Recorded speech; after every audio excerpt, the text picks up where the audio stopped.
اللہ تعالیٰ نے آپ کو فیصلہ کرنے کی زبردست صلاحیت عطا فرمائی تھی۔ سورۃ الانبیاء آیت 87 میں ہے۔ اور داؤد اور سلیمان کو یاد کیجئے جبکہ وہ کھیت کے معاملے میں فیصلہ کر رہے تھے کہ کچھ لوگوں کی بکریاں اس میں چر چگ گئی تھیں اور ان کے فیصلے میں ہم موجود تھے۔ ہوا یہ کہ دو آدمی ہمسائے تھے، ان میں جھگڑا ہو گیا۔ ان میں سے ایک کے پاس کھیت تھا، اس میں اس نے فصل بو رکھی تھی، دوسرے کے پاس کچھ بکریاں تھیں۔ بکریوں کا چرواہا رات کے وقت دیوار والے دروازے کو بند کر دیتا تھا تاکہ بکریاں نکل کر فصل کو نقصان نہ پہنچائیں۔ ایک دن وہ دروازہ بند کرنا بھول گیا، بکریاں کھیت میں آ کر چرنے لگیں، فصل خراب ہو گئی۔ دونوں داؤد علیہ السلام کے پاس آئے، اپنا مقدمہ پیش کیا۔ داؤد علیہ السلام قاضی بھی تھے۔ اس وقت سلیمان علیہ السلام کہیں گئے ہوئے تھے۔ داؤد علیہ السلام مقدمہ سن کر کہنے لگے، یہ بکریوں والے کی سستی کا نتیجہ ہے، اس کا حل یہی ہے کہ وہ تیری بکریاں اپنی تحویل میں لے لے۔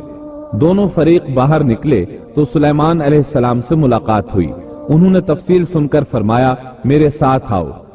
وہ انہیں داؤد علیہ السلام کے پاس لے آئے اور بولے، اس مقدمے کا اس سے بہتر فیصلہ یہ ہے کہ یہ بکریاں زمین والے کو دے دیں اور زمین بکریوں والے کو۔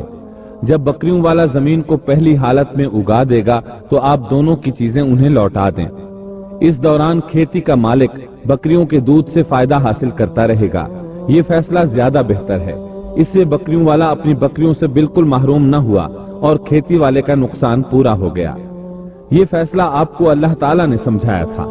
اللہ تعالیٰ سورۃ الانبیاء آیت 89 میں فرماتے ہیں، ہم نے اس کا صحیح فیصلہ سلیمان کو سمجھا دیا، ہاں ہر ایک کو ہم نے علم و حکمت سے نوازا تھا۔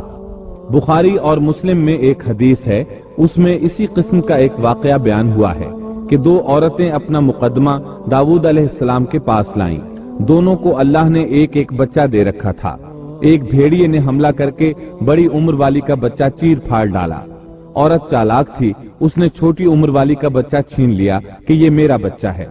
داؤد علیہ السلام نے دیکھا بچہ بڑی عورت کے پاس ہے تو اس کے حق میں فیصلہ دے دیا۔ سلیمان علیہ السلام نے داؤد علیہ السلام سے اجازت چاہتے ہوئے کہا، کیا میں اس مقدمے کا فیصلہ کر سکتا ہوں؟ انہوں نے اجازت دے دی۔ سلیمان علیہ السلام نے عورت سے کہا، بچہ مجھے دے دو۔ بچہ ہاتھ میں لے کر انہوں نے تلوار نکالی اور دونوں عورتوں سے فرمایا، میں اس کے دو ٹکڑے کر کے تم دونوں میں برابر برابر تقسیم کرنے لگا ہوں۔ یہ سن کر بڑی عورت بولی کہ ٹھیک ہے، جبکہ چھوٹی عورت مامتا کی وجہ سے چلا اٹھی کہ آپ اسے زندہ رہنے دیں اور اسے دے دیں۔